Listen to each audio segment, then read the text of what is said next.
আলাইকুম। আমি আখি, আমার পেজ টেস্টি কুকিং বাই আখি। আশা করছি সবাই অনেক বেশি ভালো আছেন।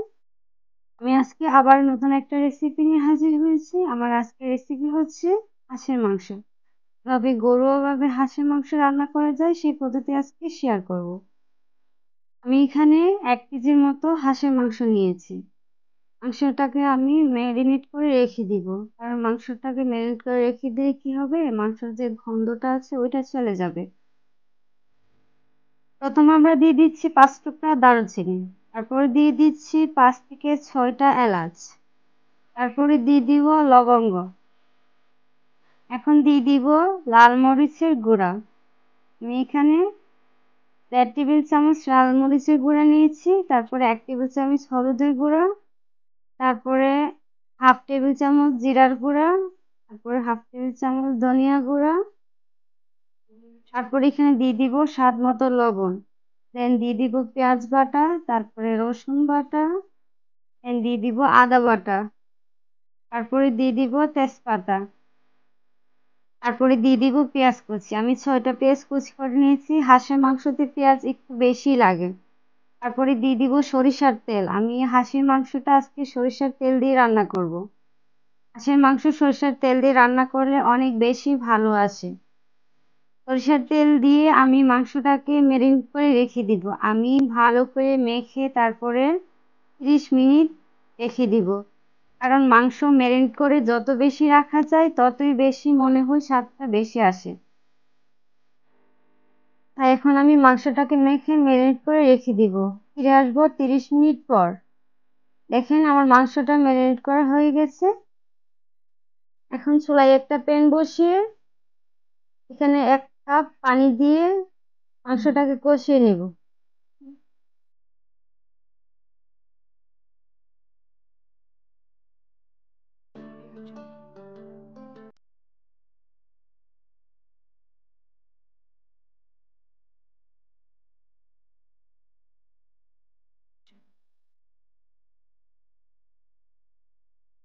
এখন আমি ঢাকনা দিয়ে মাংসটাকে 10 মিনিটের মতো কষিয়ে নেব।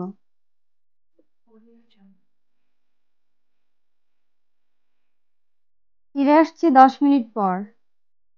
দেখেন মাংসটা অনেকটা নরম হয়ে আসছে।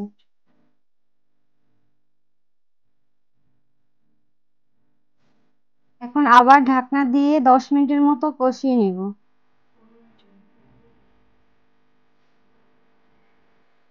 দেখুন আমার কষানো হয়ে গেছে। এখন তেলটা উপরে ভেসে উঠেছে। যখন দেখবেন তেলটা উপরে ভেসে উঠেছে তখন বুঝবেন যে মাংসটা কষানো হয়ে গেছে।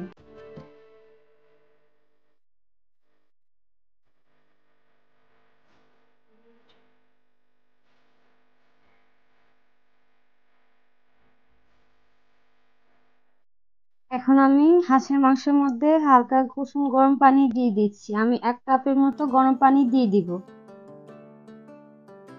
পানি দিয়ে আমি মাংসটাকে ঢেকে রেখে দিব যতক্ষণ না মাংসটা হয়ে আসছে। আমি মাংসটাকে কষানোর মতো রাখবো। আমি একদম ঝোল কমিয়ে নিব। আপনারা চাইলে বেশি ঝোলও দিতে পারেন, বাট আমি 1 কাপের মতো পানি দিয়েছি, কারণ আমি বেশি ঝোল রাখবো না। এখন ঢাকনাটাকে উঠিয়ে দেখবো যে আমাদের তরকারিটা কতটুকু হয়েছে। দেখেন ঝোলটা প্রায় অর্ধেক হয়ে গেছে। এখন এখানে দিয়ে দিব 4-5টা কাঁচামরিচ।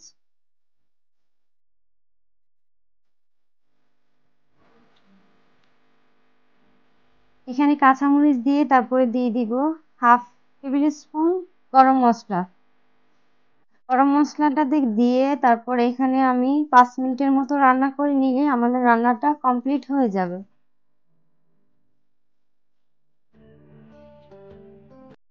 এখন ঢাকনা দিয়ে আমি রান্না করে নিব। ঢাকনাটাকে উঠে একবার নেড়ে দিচ্ছি।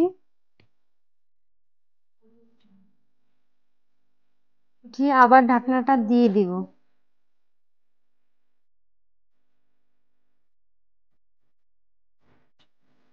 আমার রান্নাটা একেবারে কমপ্লিট। এখন দেখবো আমাদের রান্নাটা কতটা সুন্দর হয়েছে। রান্নাটা যতটা সুন্দর হয়েছে খেতে কিন্তু দুর্দান্ত ছিল। আপনারা অবশ্যই বাসায় এভাবেই ট্রাই করে দেখবেন। আর ভিডিওটা যদি ভালো লাগে তাহলে অবশ্যই চ্যানেলটাকে সাবস্ক্রাইব করবেন এবং পাশে থাকা বেল আইকনটি অন করে রাখবেন নিত্য নতুন ভিডিও পাওয়ার জন্য। সবাই ভালো থাকবেন, সুস্থ থাকবেন। আল্লাহ হাফেজ।